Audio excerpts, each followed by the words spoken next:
every Wednesday of the month. And so he asked if he could do it another night. He's happy to do it. And Jane, who was going to be our backup, she's traveling today as well and didn't think she could make it here either. So my first query will be to talk about an alternative for Paul. But before we get on with that, any comments on the minutes from last month? Richard, you're out of the loop on this one. Go ahead and relax. Yes, Anita. Just a few minor comments, Jeff. Let me find that. So there's a typo on the first page, second line from the bottom. You wanted to say MDOT and you got it turned around. You see that? On the first page? First page, under Riverwalk, second line from the bottom. Does anybody else see it? I don't. Oh, it's on the second page. Got it. It's on the second page? For me. Go ahead. Sorry. That's right.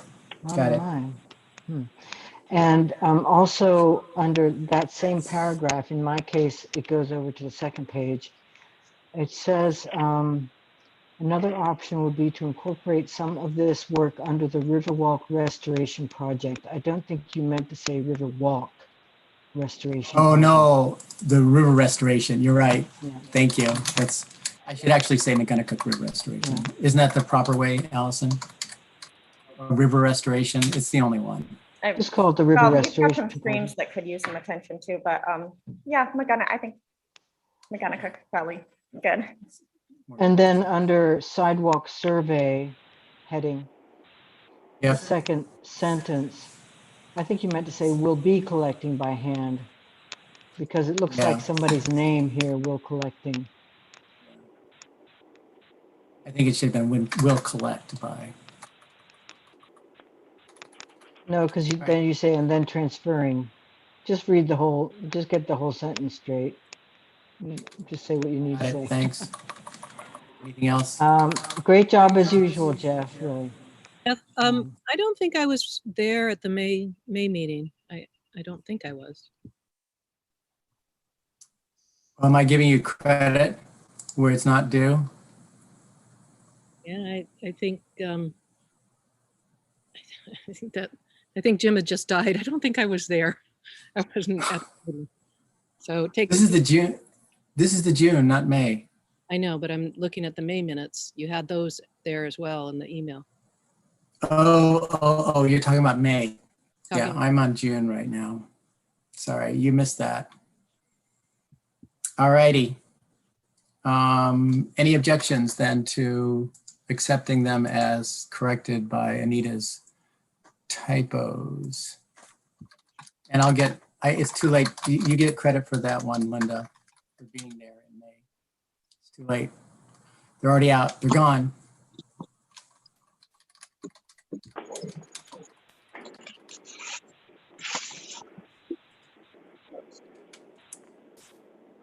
I move that we accept the minutes as corrected. Second. Yeah, thank you, Anita. Thank you. Any opposition? Thank you. Andrew was here for a second. Oh, there he is. Hey, Andrew. Let's see. Andrew, Paul can't make it tonight.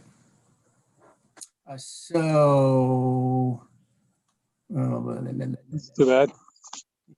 Let me get to that when I get to that agenda item. I'm going to remind everybody again, we still need Rockport prospects for committee membership. That would be great. Anybody think of any for Rockport? You know what? Okay, yeah, I'll get on that one. What are you Sorry. thinking? I'm gonna, yeah, there's a bunch of younger Rockport parents who are bikers and runners and all that. That's who we need. So let me, Linda, I'll talk to you too, because I can think of a few too, but the question is commitment. Yeah, young people have a very full lives. They have very full lives, but if we continue to do it via Zoom and they pop in, even if we get them as adjunct for a little bit, you know what I mean? Alternate is fine too. Okay. So I'm not going to write down any names. Mm-mm. I'm just going to know that you two are looking. Mhm. Okay. Put your heads together. That would be great. Anita, I know you have news for me. Okay, Will Galloway is still enthusiastic about joining the committee. He is not able to attend in August. He'll be busy biking Rocky Mountains or something like that. But he likes the idea of participating, and I told him about the sidewalk survey coming up, and we could certainly use more pavement pounders, etc. So I suspect that he would be willing to assist with that survey prior to, as a volunteer, prior to the next meeting he can attend, which won't be till September. Well, let's circle back to that, Anita. Okay. Thank you for following up with Will. Yeah. A couple of things were already mentioned that zeroed in on a couple of agenda items. One of them is, Allison, can you explain what the outcome was of the meeting last night at the select board meeting about future committee meetings as it relates to Zoom, not Zoom, face-to-face required by the state, the 4 excuses for not being appearing by Zoom, which none of us qualify for, but anyway. Yeah. Bill Kelly was pretty critical of the way that the new law or rule is written, and I think there's a strong likelihood some of that could be changed, but mostly it just the actual rule or order or law pertains to official select board meetings, and not the purpose of the agenda item apparently was mostly just to deal with select board meetings and select board, planning board, ZBA, that kind of stuff. When I brought up the fact that the Pathways Committee wanted to continue to have sort of a alternating hybrid type approach, there was no resistance to that at all. Thank you for doing that, Allison. I really appreciate you carrying that forward about our conversation. Yeah. Linda, so, let her finish, Linda, and then with the select board stuff, basically it was the idea is that it's still perfectly legal. Bill felt that even before this, before COVID, it was legal for select board members to participate virtually and to vote, as long as they could see and they could hear everything and be heard by everyone. He said ultimately that it'll be up to the our individual board to determine the level of public input that we allow virtually when all select board members can be present. Physically, it'll be we can choose to allow virtual participation from others, or we can not. But he wasn't too concerned about the 4 reasons. It's like, if you're out of state, if you are sick, if there's an emergency, it's too far away and kind of stuff ridiculous. Like that. Yeah. But that he felt like we could work around any of those things. But yeah, it was nice to be able to provide input that it's for you guys, it's working better sometimes to have to have the Zoom option available. Linda. So I heard that conversation, and the law, which is that was hashed out over at the legislature this year because the law had been prior, you weren't doing remote. Now the law has been extended and everybody can do remote, which is a great help. And we can choose how to do it. And I think it goes before your charter commission, Allison, for very specific, how you can really drill down and interpret. But you do have to be able to have public access during any kind of those remote meetings. So, I mean, the function, the purpose of, and it's LD 32, the purpose of it is to extend the ability of all committees, schools, states, municipalities to continue to do remote.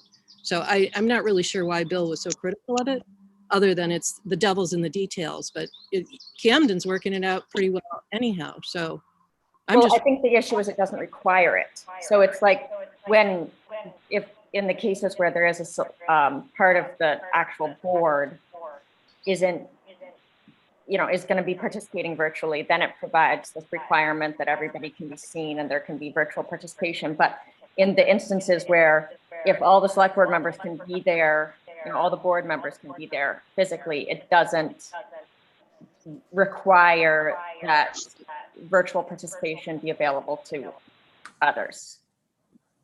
So I think that's where the issue is a little bit. You can go ahead and say it should. You as a town can go ahead and say, yeah, absolutely. Running and somebody's going to monitor and keep the public involved. Now, Helen had information about Rockport. Go ahead, Helen. Okay, can you hear me? There's a lot Yes. of echoing. I don't know who to. Okay. Rockport is allowing, I got to figure out how to run this thing. Actually, Helen, it looks like both your computer and your phone are connected. Maybe if you disconnect one of them.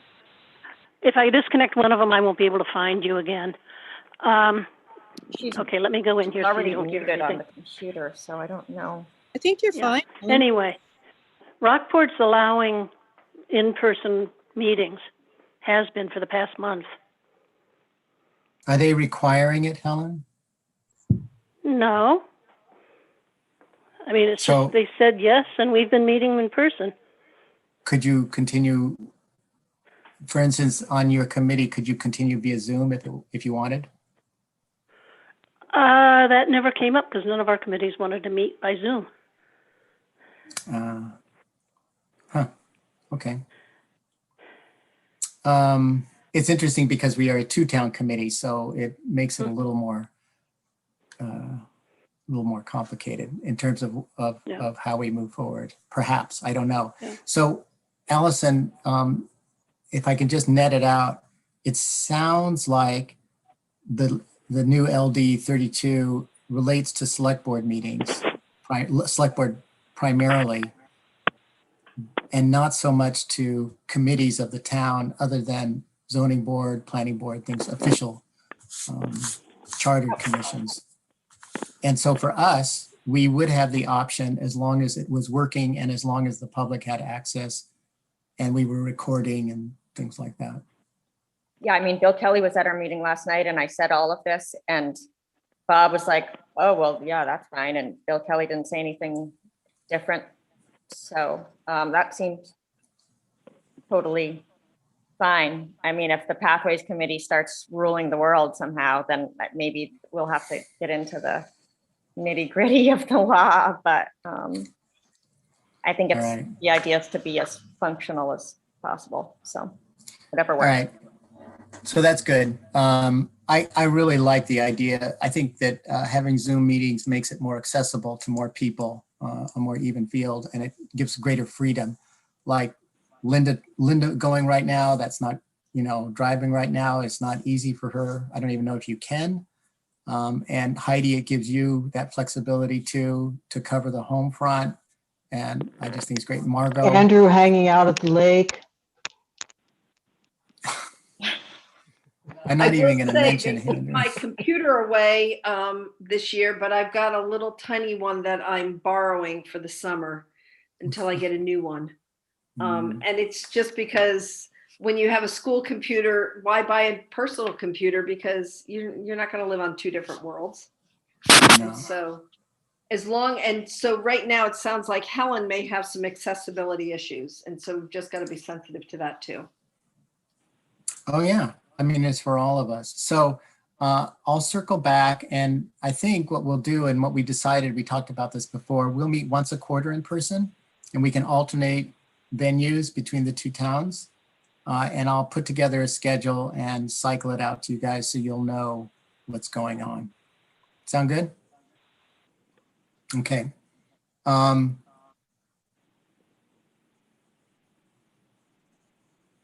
as I mentioned, let's see, Paul. So Paul can't make it. He's willing to do another night or evening at this time. I have 2 items that sort of relate to scheduling, 3 probably, 2. One of them is also BCM. So before we talk about rescheduling for Paul, let's talk about BCM. Andrew, can you fill us in on what you got? It's a little out of order, but it'll work. It'll work better. Yeah, basically they can do any, afternoon, evening, and a Zoom call would be fine. We just have to throw some 2 or 3 dates at them and see what they'd like to do. Okay, so that's it. So we had talked about that. The idea is that they're going to sort of prep us for how to look for safety, sort of how to put the right glasses on when we're doing our sidewalk survey of looking at bicycle and pedestrian safety options when we're looking at a street or a corner. So the idea is that we're going to do that. And they said, yeah, it won't be perfect, but I think it'll help inform us. So Anita, if we do get this together and schedule it, please invite Will to join us for that. That would be good if he could do that. And if he's willing to help with the sidewalk survey. So we have 2 evening options. One is BCM and the other one is for Paul. So that's pretty unusual for us to ask you for another evening or what? You want to try for that? I figure the BCM one, Andrew's about an hour. Is that right? Hour and a half? Yeah, about an hour. Yep. Probably an hour and a half all told. And Paul would probably be about an hour, I would think too. Maybe 45, maybe 30 minutes. Do both the same evening? Back to back, that would be a long time. I don't think I want to do that because there's so many variables with each of them. That would be my take. It'd be hard to schedule. Paul wouldn't be interested in listening to BCM and BCM wouldn't be interested in Paul. Let's see, it's the 7th. Wednesdays are no good for Paul. How does, show of hands, how does 6 o'clock from 6 to 7 on the 13th look? That's a Tuesday, next Tuesday. Yep, it's good for me. Pull your calendars up. Thumbs up or thumbs down. Helen, we can't hear you. You're gonna have to say something. We can't see you. I don't know if you can get your calendar up there. Helen. She's commenting here. Yeah, stinks. Tuesdays are okay, but 6 o'clock stinks.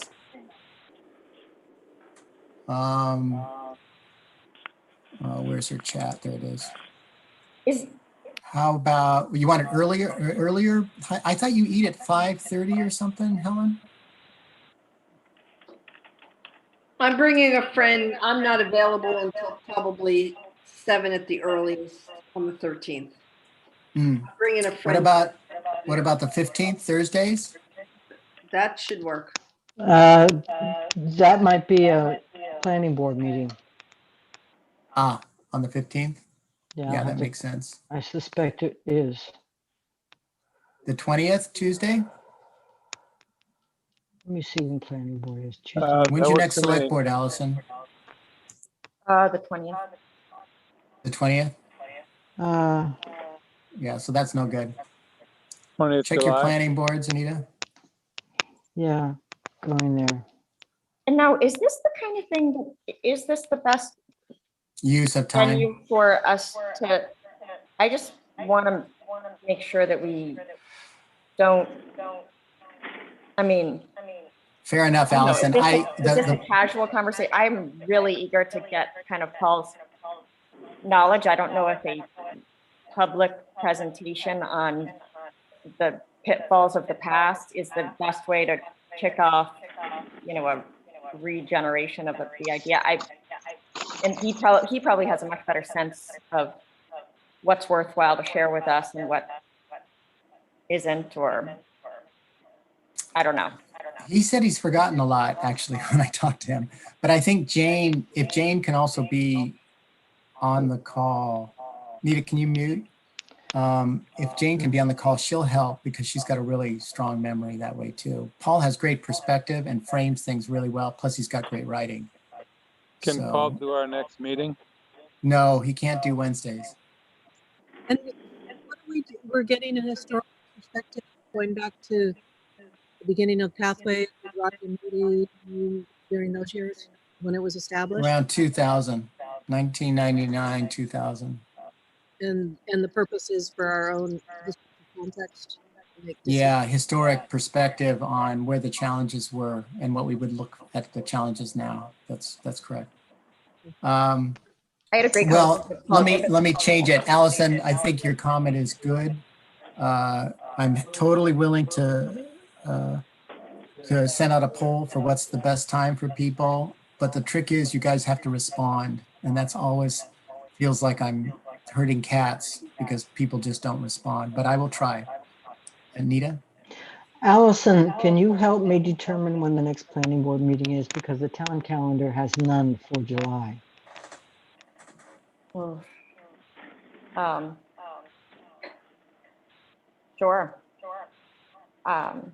So frustrating. Why is there an echo on everybody? Yeah, I think we should try to solve that. Should I systematically mute people and see how that affects things?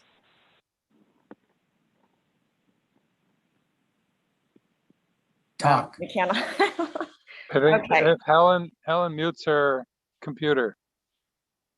Well, Helen's computer has been, so I've muted everybody but myself right now. Helen's computer has been muted the whole time. So no echo right now. Now I'm Jeff in. is back in. Sounds good. Yeah, everybody can confirm. If Helen's phone and computer are in the same room and they're close to each other, that's causing the echoing. Even with the mute. Even with the mute, they need to be like at least 50 feet apart. Ugh. Well, Helen's on mute altogether. It seems That's to be interesting because it's great. not always the case, but it certainly could be. Yeah. But it's better now. Both on mute, she's fine. Mhm. Helen, we'll watch the Good chat. now. Eat at 6, fix dinner from 5 to 6. All right, I'm going to send out, Helen, I'm going to send out a doodle poll and get an idea of when people want to come. And I'm going to do that pretty quickly, like tomorrow, and try to knock these two off. Jeff, I don't want to, I'm not. A question. The CSD connector and sort of the historical piece. You know that there were the two guys and they were young little 14-year-olds that really didn't know how to get their heads wrapped around it. But there's actually several kids who are interested in this. It would be great to know well in advance to get this out, because I think a lot of kids have a pretty simple view, like this was on the docket, why isn't this happening? I think it would be a meeting that several kids would be interested in. So I would like to be able to put it out there well in advance. What I'm going to do is I'll put out a doodle poll. There's no actually urgency. I mean, not super urgency. So if we book it for 2 or 3 weeks from now, that's how much notice you'll get. Is that enough, Margot? That would be fine. The 13th was getting like, that's where I was thinking, not only am I not available, but it also is not in a time frame to include. Yeah, the one that I feel more urgent about is the BCM meeting, and it's kind of the same issue. When are people available? there won't be as much runway on Are that we one. talking 2 doodle polls for 2 different meetings? Yeah, that's what I'm thinking. And the idea of putting them together was fine, but it's just too many variables. Sorry. All right, thank you for that. We'll move on. Finally, thank you, Allison, for getting me out of that morass of scheduling. And I was just also, I think maybe my main point was that whether or not it was a better conversation for you and a couple interested people to kind of meet with them and extract the knowledge, or whether, I guess I would be, depending on the perspective, I'd be a little concerned about, it depends whether there was like a defeated attitude at the end, or there are a lot of people that would be excited about this, and it's not always helpful to go through all of the obstacles from 20 years ago. And that can be, because a lot of those are just non-existent. And so I find sometimes if you bring up, well, the last time we brought this up, this was it just gives things a life that don't need to resurface. And the players changed too, but this group asked for that historic perspective. And so I'm just responding to that, Allison. I was just trying to make sure it wasn't me driving it too much. There were some awesome articles written by Linda and Paul Cartwright from back in the day, where it was, the whole vision was laid out.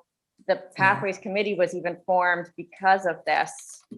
I don't know, some of those articles are really great. Linda could probably give us the overview. No? Once she writes it, she forgets it. I can't remember. All I remember is the controversies, that the Meadow Street controversy, and when Rockport was all set to do it, and then the town meeting, and it got the kibosh. But we won't go into it now. Okay. No.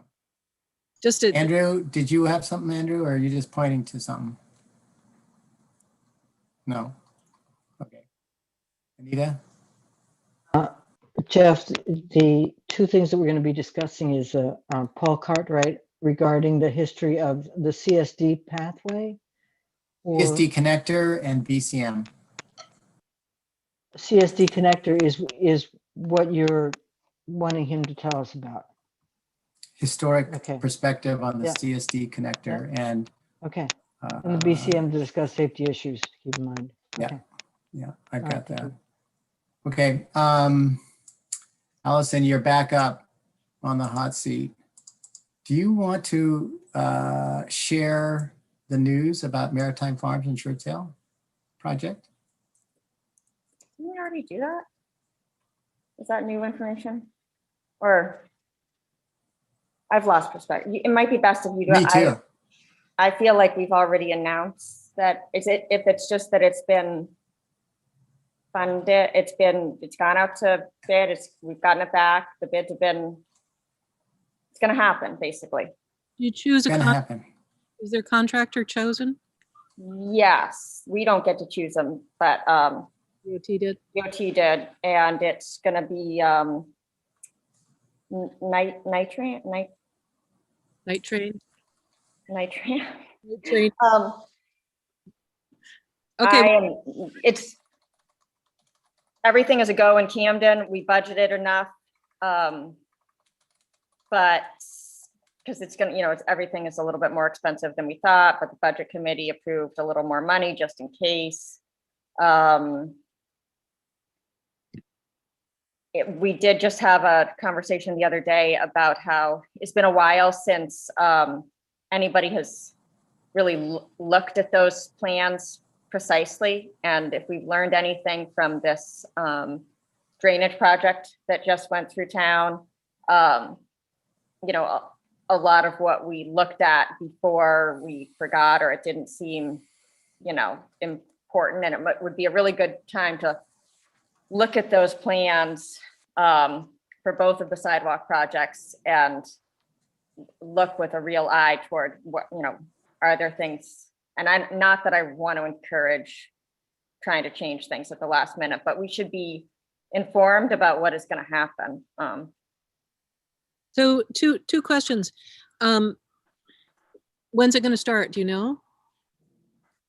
Okay. No. And are the funds secured from Rockport? And who is our liaison? Who's our select board liaison for Pathway? Rockport? Jeff Hamilton. No, I don't think we know quite yet. They'll get to that when they assign. I was going to give them a month to They figure that haven't- out. All right. Yeah. Well, What's that? Has Allison, have the new select board members been assigned in Camden to committees? no, because we want all the committees to go away. I'm just kidding. No, nope. So We're that's, it bringing gives you them an back. idea. Slow, we're, What do we have, an autocracy there going in Camden? No committees? oh, Linda, stop it. Look, look how much time I spend just like breathing in every single word that you guys say and then advocating and you're very, Yeah, Yeah. it's all right. It's all right, Allison. Linda was just yanking your chain. oh no, we've had this conversation before. I could bring her into the emails that were flying around a couple of months ago. Do we have any idea who it might be in Rockport? I think it's important, especially since we have the Maritime Farm, that whoever's the select board liaison, they ought to get up to speed with. Yeah, they should. And I just want to remind you that Audra is our local representative on that. She's our local lead. And so it's partially her responsibility to make sure that she is communicating with Rockport.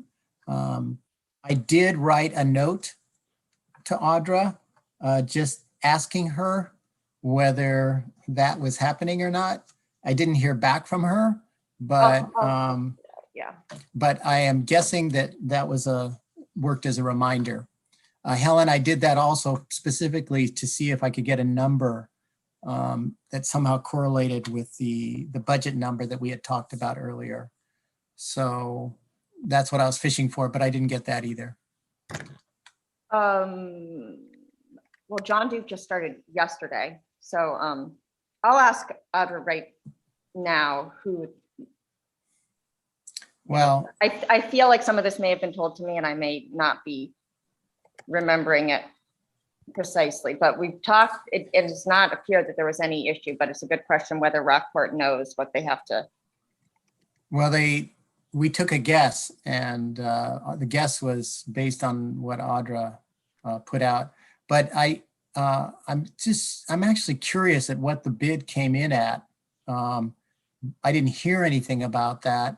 And I wonder if MDOT just got sick and tired of having to sit there and they just covered the delta when the bid came in. That's in the back of my mind. Have they released what the actual bid came in at? Do you know, Allison? I believe so, but Not for sure. it's just gonna be wasting time if I'm just sitting here kind of like speculating, but I'll try to get that, maybe by the end of the meeting, I'll have something. Yeah, I was just curious because Yeah. that'll also inform what the 20% match, not 20%, but the total 20% from both towns together. And I think that was 12 and 8 or some weird percentage split between the two towns. I can't remember the numbers, but there's lots of background history about that. Yeah, and Helen, I'm looking for that number. We just don't know what it is. It's related to how much the bid came in at. And Allison, I'm going to keep you up there a little bit more because I was super confused by what happened immediately following the statement that at last night during the select board meeting that Audra said, yeah, the money came in, and as long as the contractors are here working, we figured they should work on other sidewalk maintenance as well. And so they're going to do 105 from top of the hill. I don't understand this. That I understand. No, not that. Okay, so you mean the announcement that we're gonna repair and restore and revitalize the sidewalk on Washington Street? Yeah, was that related to this? No, that's tangentially, but basically the Public Works Department, in setting their work schedule for the summer, they look around to see, okay, we have there was a substantial amount of money put into the budget for sidewalks this year.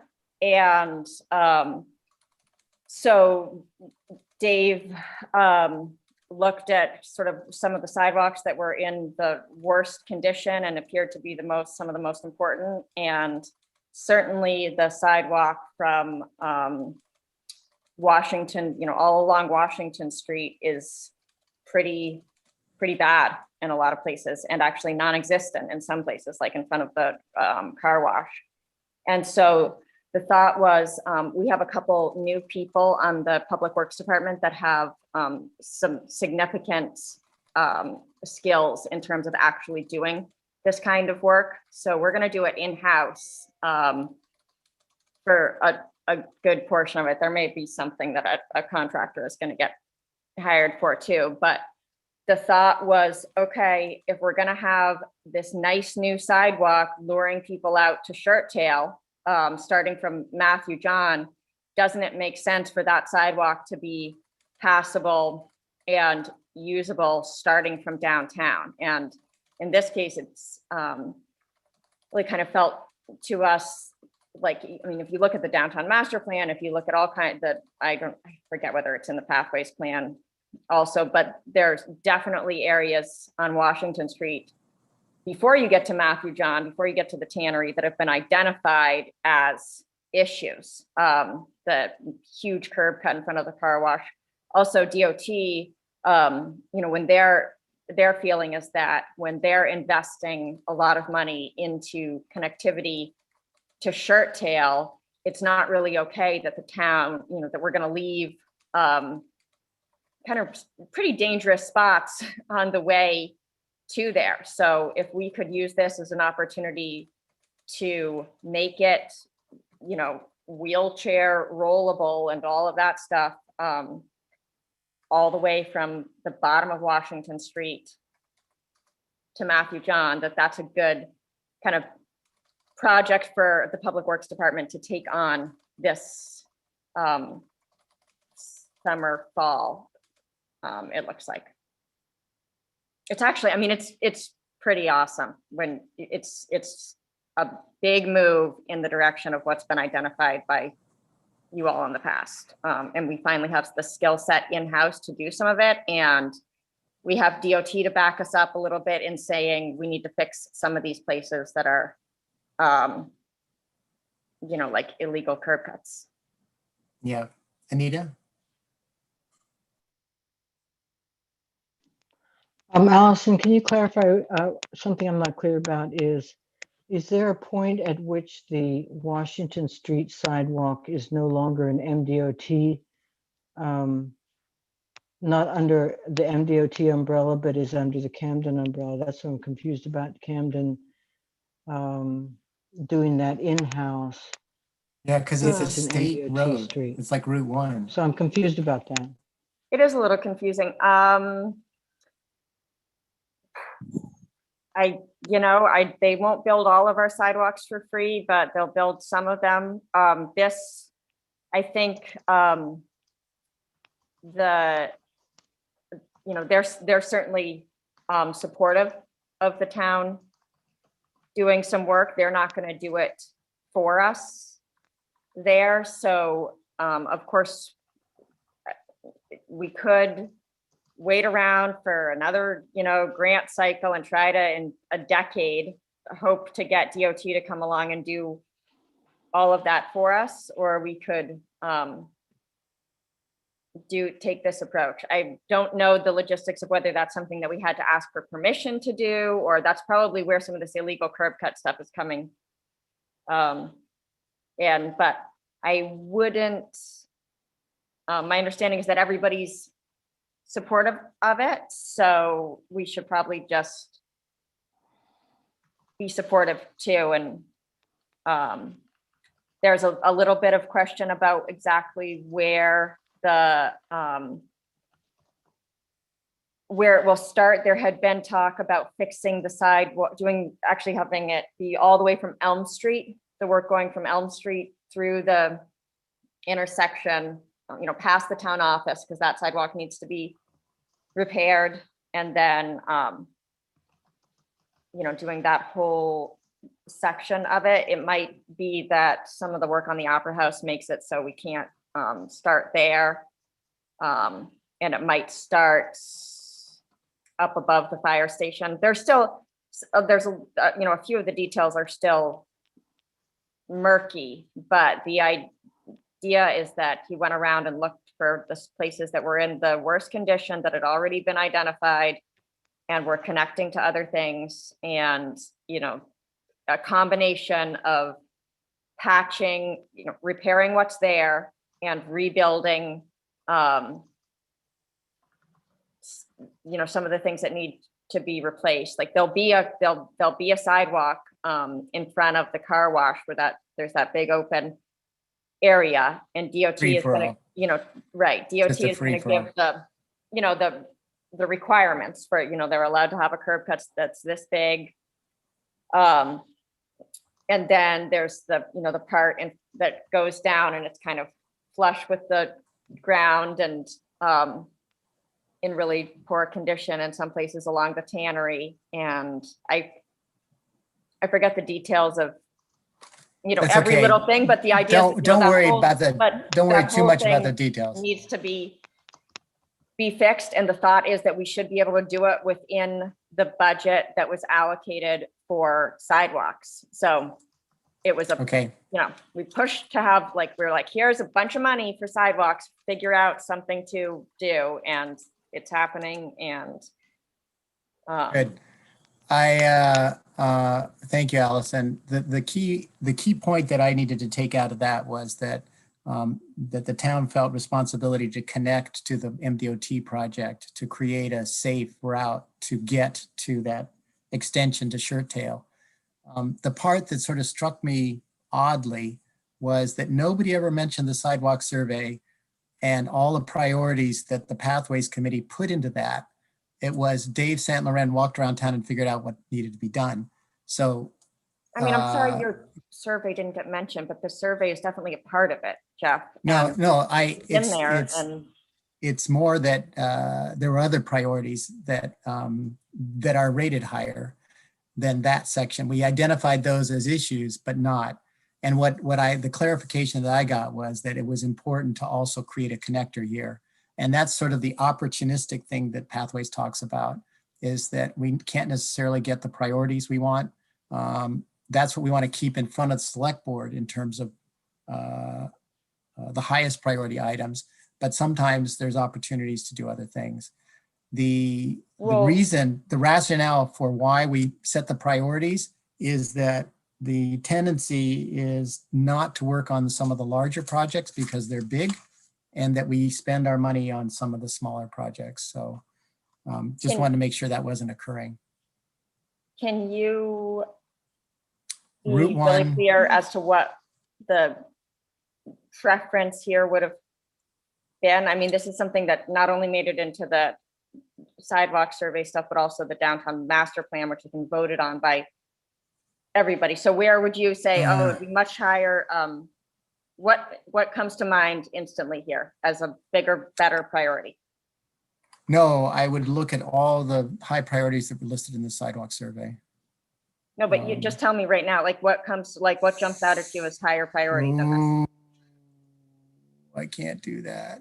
I mean, impossible to achieve because And negotiating. it's not necessarily sidewalk, but I saw this family of 5 bicycling from Mechanic Street out to the Snow Bowl the other day. And it just, we're talking like a 6-year-old on a single bike and a 9-year-old and a father dragging a cart, driving out to the Snow Bowl from downtown Camden out Mechanic Street. And that is not identified as the high priority. It's identified as a priority. I know. Yeah, we can't do that with $50,000 worth of sidewalk work. That's like a major. But yeah, exactly. We have a public works crew that has a skill set that is limited and applicable to certain things.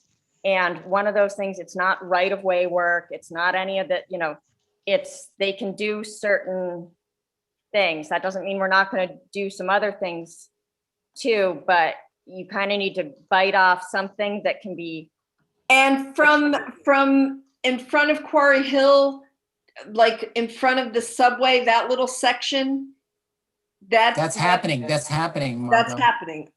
That's the That's Maritime right. Farm. Because that's the other That's the thing. Maritime I see Farms. everybody walking on the other side of the road with dragging suitcases to walk to where the bus station is, and they're not actually even using the sidewalk. That's the project that MDOT just got I just funding want to make for. sure that one We- section of sidewalk is. Yeah. We don't know the timeline on that. It's going to happen. Anita? Allison asked what the highest priority is, and Jeff and I were talking about this yesterday. My understanding was that we identified the highest priority when we really had to boil it down is to make the section of Route 1 on Elm Street between Rennie's and downtown accessible in both seasons by walkers off the street. That's $1 million project. So we talked It about that is. today. It is. It's $1 million project. That's the one that that we have to keep putting off because it's so big, Well, so so hard. we did just talk, I mean, this is where it's good to get input because sometimes conversations, occur in the background as to what we're gonna push for. There's an MDOT grant that, they could give us maybe more money for this heads up program stuff if we can identify, it's a 20% match kind of thing again. It's like $500,000 would be the maximum. That's not going to be even enough money to achieve probably the Elm Street stuff, but it might be enough for John Street, for instance, which has long been identified as a place where we might extend the sewer as well. And so there are ARP funds that could possibly be used for certain things like that. So if we were able to match up an MDOT grant and ARP funds, which are, specifically allowed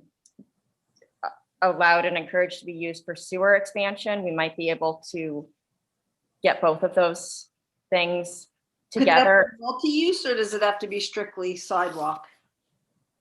Well, it's a state road, so it's it depends on a lot of things in terms of what the right of way is, but there's a really big difference between the type of projects that like town staff can kind of chip away at with our crew in between, culvert repair, and that's where we try to fit this Washington Street thing into. Then there are like these big projects which are, so it's kind of Right, but what I see is a lot of people on John Street who are riding bikes, who are, they're commuting. I mean, they're commuters. They're not people that. So I'm thinking about. Oh yeah, it should be wide enough for them. There was a woman that I was in a wheelchair the other day, and Exactly, like, multi-use. but I can see Linda. I don't know. I feel bad for Linda raising her hand. Linda's being very polite. Break in. I'm trying to break in, but you guys are like, Dada, you're on a roll. But I wanted to comment that the beauty of working on that Washington Street sidewalk is that you have the shirt tail and you have the river walk. It's all in the same area. It sort of builds momentum even more. And I think Allison's really right. If you have if you have public works who are able to do this, having as a PR thing, having people out there working on the sidewalks, it just gives more credence to the whole Riverwalk right downtown. And I know what you're saying, Margot, about the John Street and all up there, but that's the other end of town that we've got to start attacking from Rockport as well, and with the Maritime Farms, and that is Route 1, and that's the DOT. So that's something that we can, as we get started in our conversation after we talk with John Duke and Rockport about Route 90, and we get together with Patrick Adams, then we can say, well, what about, going the other way into Camden along Route 1? So it just seems strategically that Camden's on the right track to spend that 50 grand on Washington Street and just do it. And I forget what the exact amount is, but Yeah, I really appreciate this conversation, and it's helpful. And I applaud Camden for getting something done. Yeah, it's wonderful. It is very, very good. Just looking for clarity on process, that's all. Linda, And- did you have something else? Well, I just, oh, I see you responded to Helen. So the 43, that 43 is not just for the Maritime in Rockport. 20 of that is for the Route 90 study. We have money. No. Yes. Yeah, we got them when we asked the select board several months ago. Deb Hall put it in and we got it. So that 43 is not all for Maritime. We asked for 20, Heidi and Margot. Right. I agree. And I It doesn't remember, sound,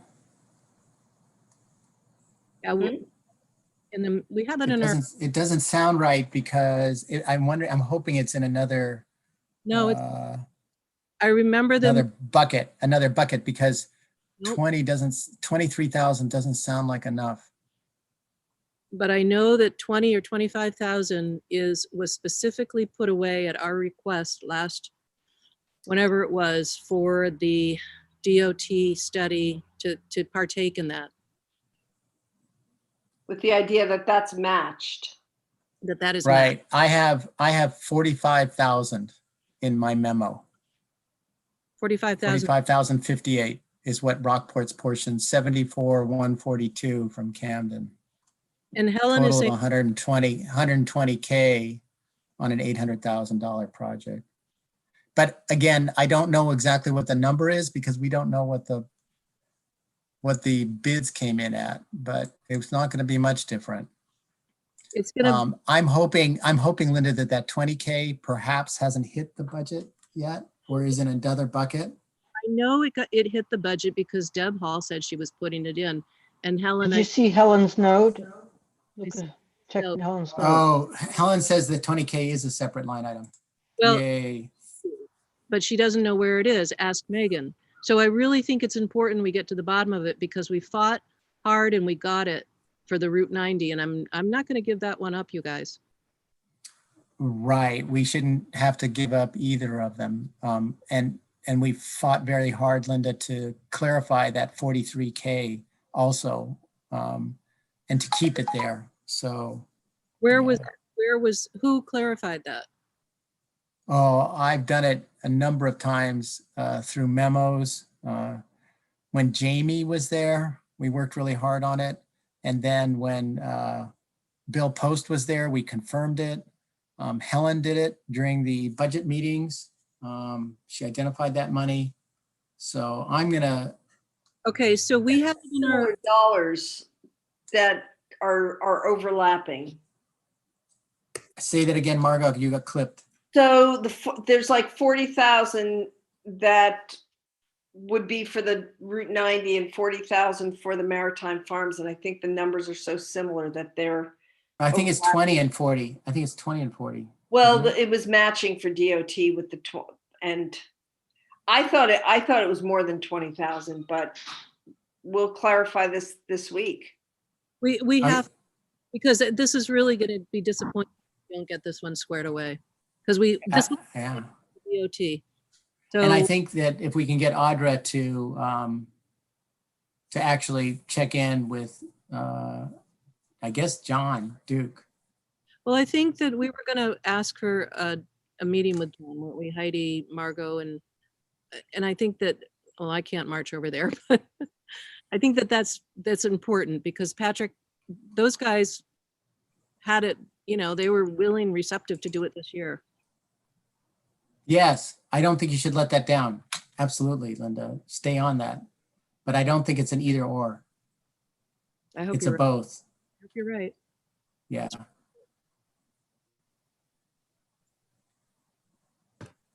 I can check in with Megan to make sure, where the lines are, and then I can send an email, Linda and Margot, to make sure that we get I'm sure John is overwhelmed this week, but we could try to get Oh, yeah. a meeting soon. And yeah. I think you guys had said that you were going to do a meeting in August. I think you were going to give them a month or late July. Heidi, can you just coordinate with Helen? I don't know if one of the two of you guys, you shouldn't both be doing it. But one of you should do it. Yeah, That'd be definitely. good. Helen just said ask Thank me, you. so that's why I was saying I could do it. But Yeah. Helen, if you want to do Thank it, you. you're more than welcome. Well, you guys work it out. That would be awesome. I'll make a note of that.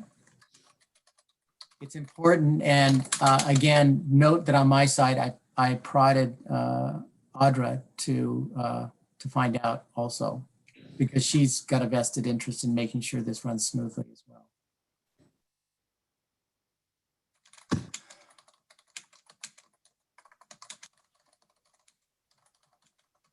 just making a note. Hold on. All right. Jeff,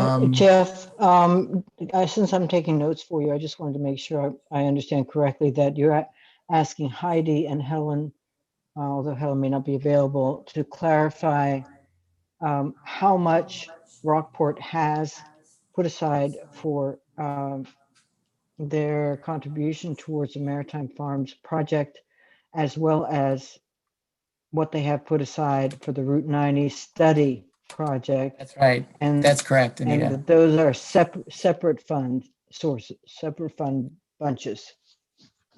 I don't mind. I just want to make sure that there's about 60,000, 65,000 in there. 43 for maritime and 20K for the, or so. Margot seems to, I never actually heard the amount for the study. And it's actually going to be Heidi. It's going to be you, because Helen says she's flat out getting ready for something. So it's not Heidi or Helen, it's Heidi. Okay. So for just to clarify, DOT said matching up to 50,000. And so we went in asking for up to 50,000, and there was an amount that went into the budget that was approved. And so that's the number we need to find out. And for some reason, it's very close to that 43, which is where Linda and I are both on the same wavelength, that there's a number. And so Heidi will find it out, we'll know, and we'll go from there. My last email with Bill Post was that it was when he was saying, I'll put the money in and we'll see how it goes, shuffles out. And that was at 35,000 that he was putting in for. But I'll double Heidi, the line items. And Heidi, I'm going to try to send you a copy of a memo that says how much it was for maritime. Cool. Rockport's commitment.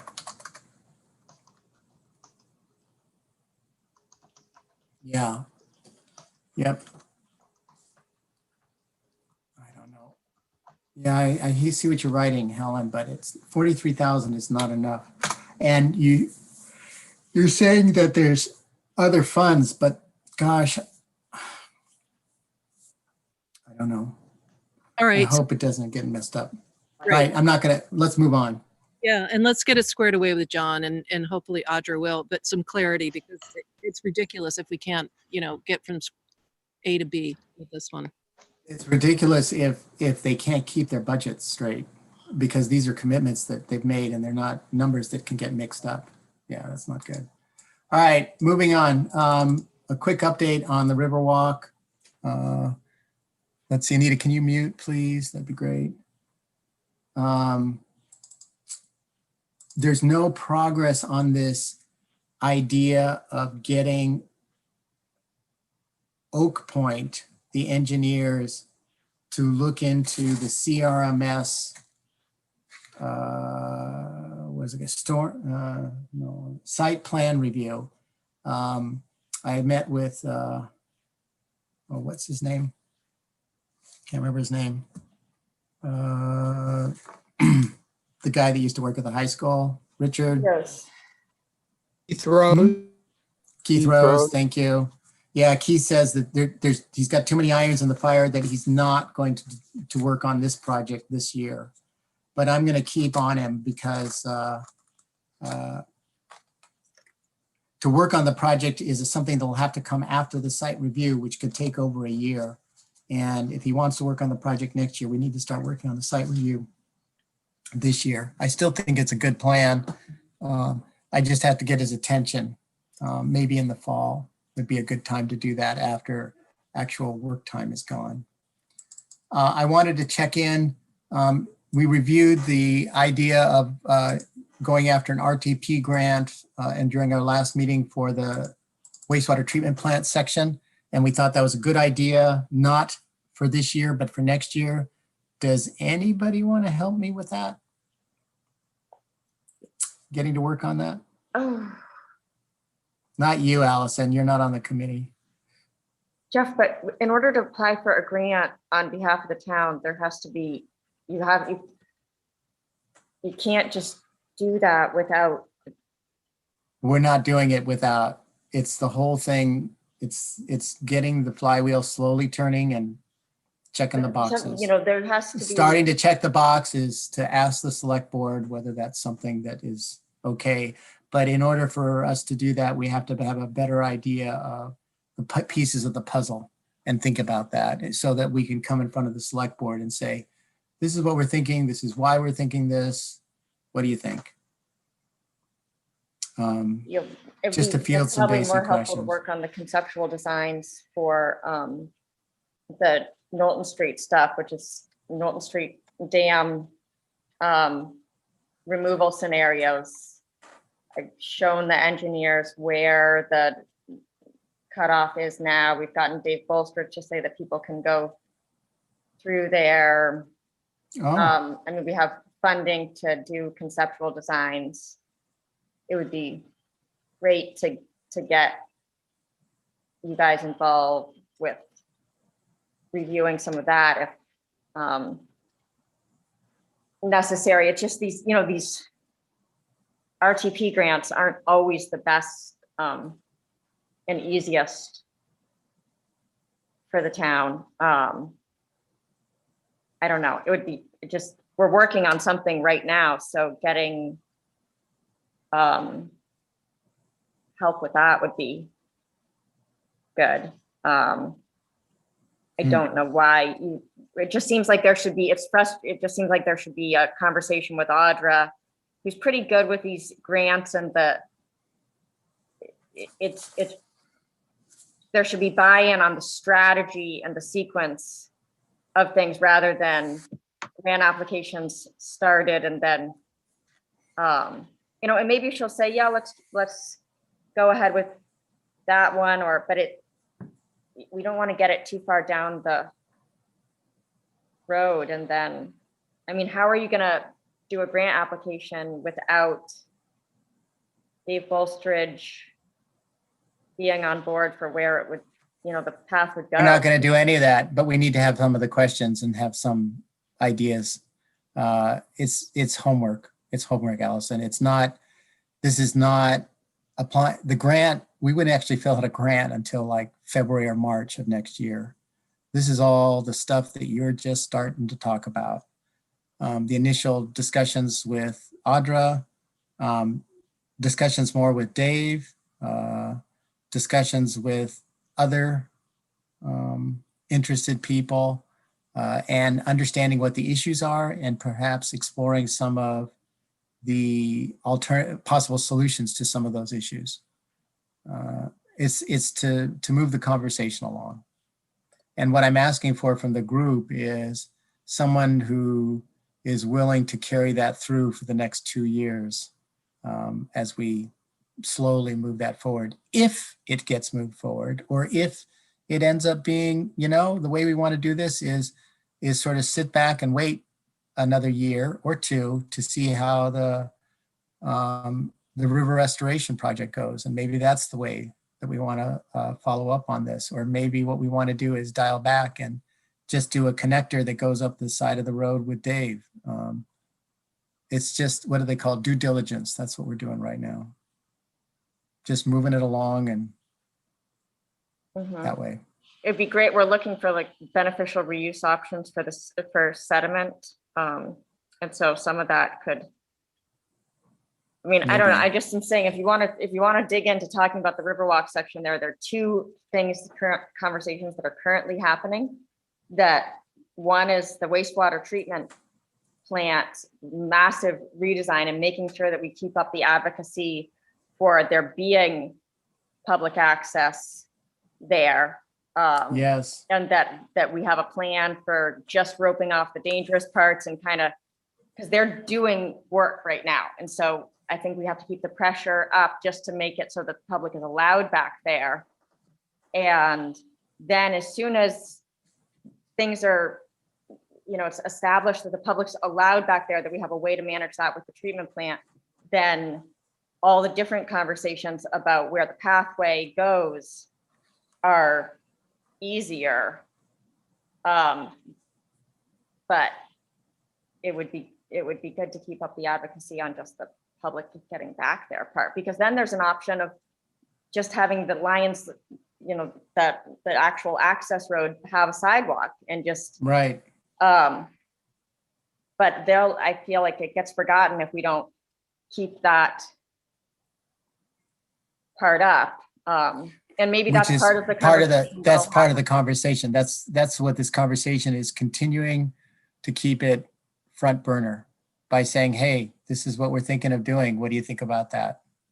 It's continuing to lean on that flywheel to keep it moving and not letting it stop or be forgotten. Right. Maybe the fear of having to apply for an RTP grant and all of that will be like, wow, we'll figure this out ourselves. Here, Jeff, we're going to put the pathway here instead. And I mean, maybe that's so. That's part of it. Like, oh gosh, this isn't going away. So, I mean, and that's in fine. all fairness, it's really, the RTP grant carries a lot of baggage with it. But it also mandates that the town goes step by steps and gets everything in alignment and gets this inertia going, which once you get it going, it goes pretty well. It's just really overwhelming when you first look at it. And the new grant, the larger grants are even more rigorous. So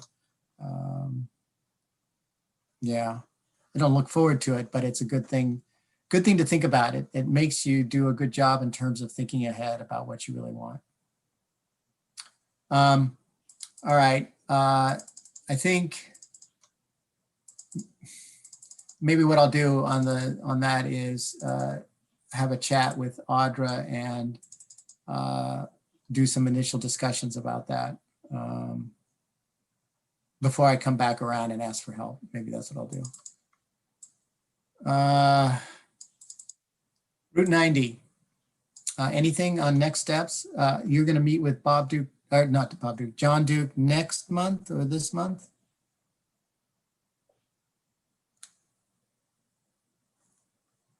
I think we Okay. were going to push for August. I think your recollections are all right. All right. Okay. Margot, Heidi, and Helen, we were going to shoot for August. Okay. But All righty. we're going to put the bug in his ear too. Yeah, and this and doing this homework on the budget will help with that too, to keep it fresh. We talked about BCM. I'll get out a survey on that. And Allison alluded to the fact that she has done some great work on putting the Shero News on the website, which is great. It's alongside the advisory lane information. So if anybody ever asks anything about it, say go to the website and go to the Public Works area, and it's there under complete streets. Or just look up Camden, Shero's. There's good information there about what they mean and blah, blah, blah. Can I ask a question about the Sheros? They're right in the middle of the road.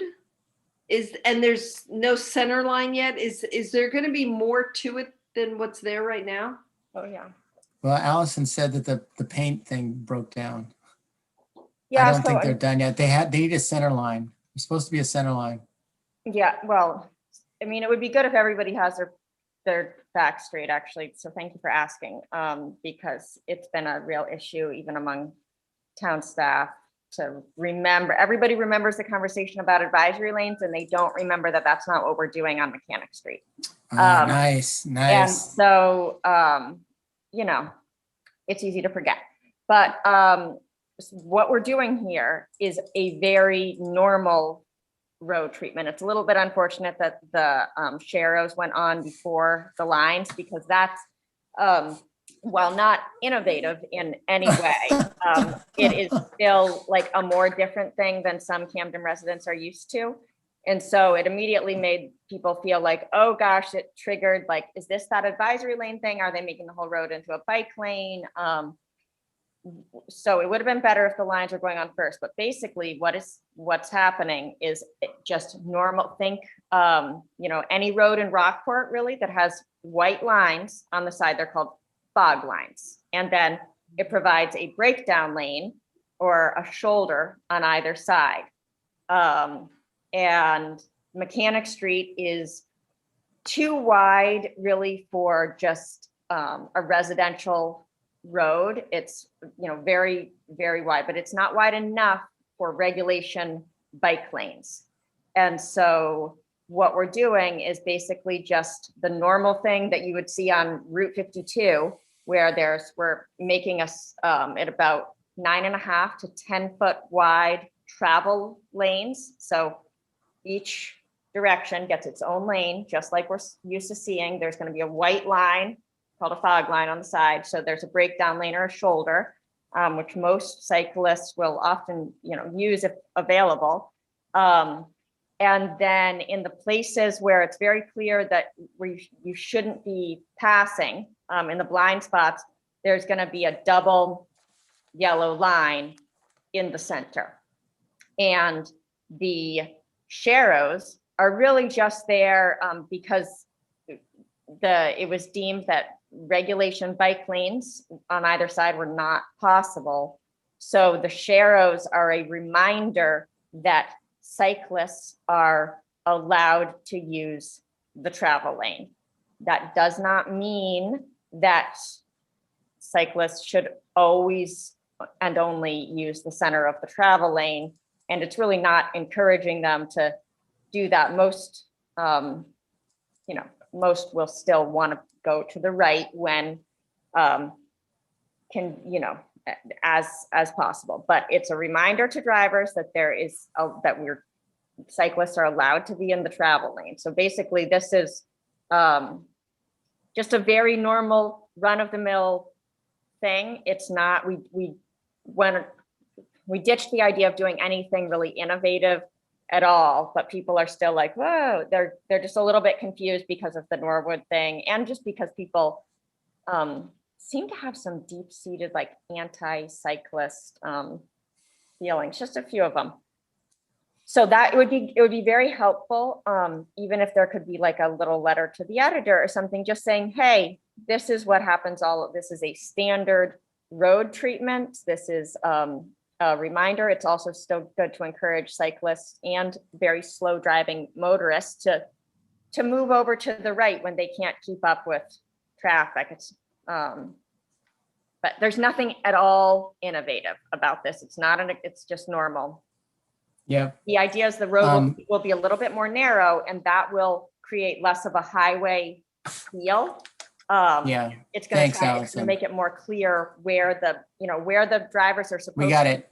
Okay. Thanks, Allison. Andrew, and then Linda. I was just going to say real quick, the law states that a cyclist is supposed to stay as far to the right as practicable. But also, Allison, I was wondering where you're getting your negative feedback from. If that's just out there in general, or are you hearing it from locals? So there's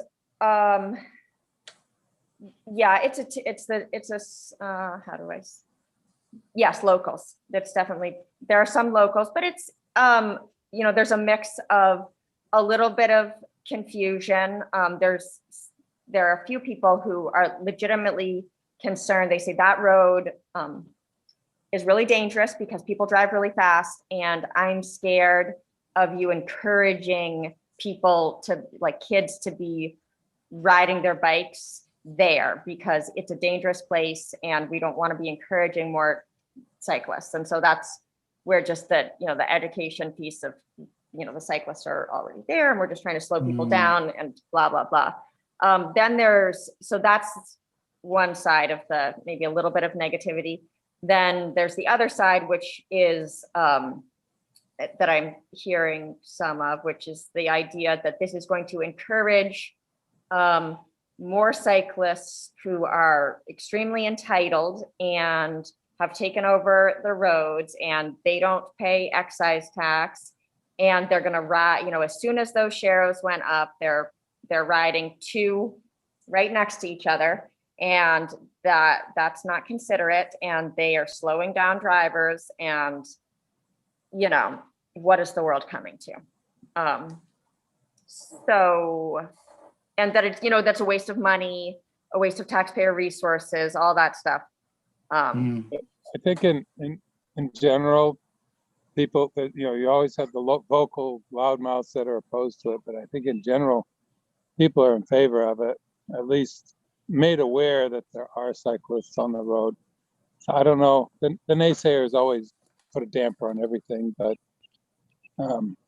just remember that this is a positive step forward, definitely.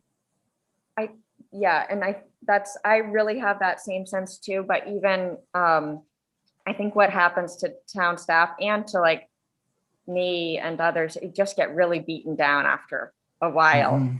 Because it's just like a sport to be like, look at the idiots at the town office, look at what they've done now. And it does get a little bit hard. So it's, those tend to be the people that town staff hear from the most too. Yeah. And so it's really important to be encouraging and to be that kind of voice, and to help, like, you know, each of these decisions to do something a little bit different is generally going to make somebody's job harder. Yep.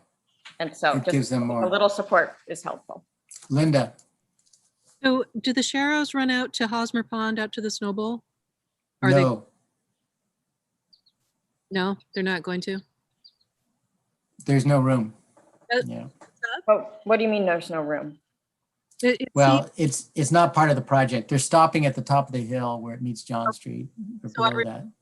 this was all part of that wintertime discussion, but it seems like if part of this effort is to re-educate the whole mid-coast with symbols and signs about bikes and so forth, and part of the feedback that you're getting, Allison, is from people worried about bicyclists going out to Hosmer Pond and kids going out to the Snow Bowl and so forth. It seems like that would be a natural extension of those sharrows.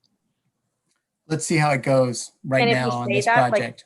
that's where I think it is a little awkward right now, where it's because the reason that the sharrows are there is largely because of input from the Pathways Committee, and I'm doing my best to defend that, and so is Dave, but it is a little bit awkward to talk about like it's ending in a certain spot, and so what does that mean when it ends? And so should we continue them? The one line of thinking would be like, no, it's too dangerous to be encouraging cyclists out there. I think somebody needs to write something that explains this is something already happening. This is not, cyclists do not choose to go where they see sharrows. It's a reminder to drivers that the cyclists, you know, that are already there. I don't think we're going to create a massive influx of new cyclists So because of the painting.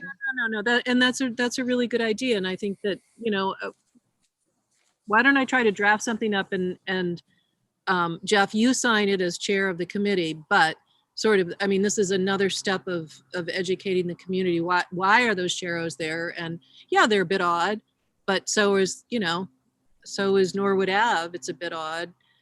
Did anybody, let me interrupt, did any of you here see the press releases for the sharrows in any publication, local publication? No. Well, they were front and center, penbaypilot.com. So, Yeah. perhaps not looking, but that's not the point. The point is when you start a education campaign, you just don't stop at one PR. You keep it going, Right. you keep it going. And so maybe it's time for another one. That's what I was thinking, is that we should just do another one. I was just curious if anybody saw the first one. But I think essentially the second one is what are those symbols on Mechanic Street? Or is that Mechanic? Yes. Yeah. Well, yeah, because, you know, the mid-coast economy is built on bicycles right now. The other question, you said that, you know, it's for motorists, but is this also a way for parents to feel like the road should be safer for their kids to ride bikes? And I don't mean young kids. I'm talking about high school age kids wanting to start commuting. And Yeah, so, it's another little step. It's you know, we're just building it slowly, Margot. It's right. the whole thing started. Andrew started this a long time ago when he went to that BCM meeting, and it's just an awareness. It's just ticking But away my question is real more slowly. So you put the Sharrows up there. It's like their bikes here, right. and be aware of It's the that. education part of this, which has to be ongoing. This is the information for motorists, but it's also information for parents letting their kids be cyclists. Yeah, it seeps in that way. It's So- like, hey, motorists, be aware. Wake up. In a nutshell, if somebody could just send me a paragraph as to why the Sharrows are in the middle of the lane, right? Because that's why people want to know. Why are they right Yeah. there as opposed to the side? Okay, so there is a reason. There's a logical, rational reason. Yeah. I think part of the reason is there's no shoulder or a bike lane. So if you put them too far to the side, maybe people think there's a bike lane. But I got The to other say, one- once you get to John Street, as you go out Mechanic Street, the road does narrow and people really pick up speed going out to the snow bowl. So that it is more dangerous out there. So more awareness where it's more dangerous. Maybe that's important. There are bad sight lines as you go out further out towards the snow bowl. There's hills, steep hills, and cars can't see cyclists down over the hills. Anyway, just the awareness needs to keep being built. There was a comment on the thread that Allison's contending with about Moody Mountain Road in Lincolnville. And it was a positive comment, and the road got rebuilt out there, and there's shoulders. And I haven't been out there and I can't drive right now, but I thought if somebody is, or Andrew, if you're riding out there, why is Moody Mountain Road suddenly, you know, better for bicyclists? It's smoother. I wasn't aware of a shoulder. I haven't seen Yeah. any painting on Moody Mountain Road at all. I just drove it. But the it's other day, smoother. no shoulders. There's no They just- shoulders. It's just they- super smooth, and it's so Yeah. nice for bicyclists now. Because before you couldn't ride on the shoulder on the edge because it was so cracking, and it's Right. like, oh. So what does that say? You know, okay, so there's a vote for Moody Mountain Road in Lincolnville. What was it about that road construction that makes it better for That's a bike? good question. That's a good question. It's smoother. I don't know. That's odd that they think that there's a shoulder there now. Well, I think it's something that we need to just check into, and when I can drive again, I'll go out. Yeah. Also do like tons of clearing on both sides in a lot of places. So that makes it easier to feel safer that even if you don't have a shoulder, you More don't room. have right in front of you or, invasives Yeah. around you. So I think That's that's right. probably too a visual for both bicycles and vehicles. Yeah. Roses are always fun to see growing out on the road. Yeah. It's like, oh, I don't want to have to hit that. All right, I'm just looking, I think that's, I'll try to do something for you, Linda, or maybe I'll rework that other press release and just rework it and send that out again. Well, I think it's just pretty simple. Why? Yeah, what- yeah, Mechanic Street. yeah. Just a quick note, and then this will be the last item. I did write a note to Carrie Lightman and Mike Young twice. I wrote a note to both of them about don't forget Gurney Street. I didn't hear back from either of them. Yeah, I appreciated that. And I sent it again. It's not unusual, but it's something I wanted to mention so that if you guys plan, it's an issue that I think is worth mentioning during that meeting. Okay. Yeah. And I can send, oh, you do, oh yeah, Margot, so you do have a copy of that memo. It was attached. And also the strain and the continuity issue that Bill Post said, yeah, he'll look into it. And then of course, maybe not. So it could be circumstances working against us, but it's not, it's worth it just to try to bring it up. All right, it's late. Well, next step will be those surveys, doodle polls. Does anybody else have anything imminent that needs to be dealt with? Richard, get the duck in the water, would you? Anita, you have something urgent? It's not urgent. What I just wanted to ask you, are you going to be organizing the planning for the sidewalk survey at the next meeting? Okay. The item I wanted to bring up relates to planning the sidewalk survey. Andrew, did you want to say something? No, does anyone know where John Anders lives in Rockport? John used to be on the committee. I Okay. don't know. I think he's got a new girlfriend or married. I don't know where he lives right now. Because you were looking for Rockport prospects, and I thought, well, Yeah, John was on and he tried to hang in there when he had his job. Maybe it's time to re-ask him. That's a really good idea. John was good. he asked me several years ago, well, just find a safe route to the Snow Bowl from Camden. Yeah, I know. He's pretty much on that. Yeah. I Anyway. got an idea on that. Just a thought for a prospect for Rockport or Camden. Yep. That's a good one. All right. Thanks, everybody. Allison, go to bed. Thank you. Thank you. You've had a Good night, long guys. week. Thanks, everybody. Thank you, Jeff.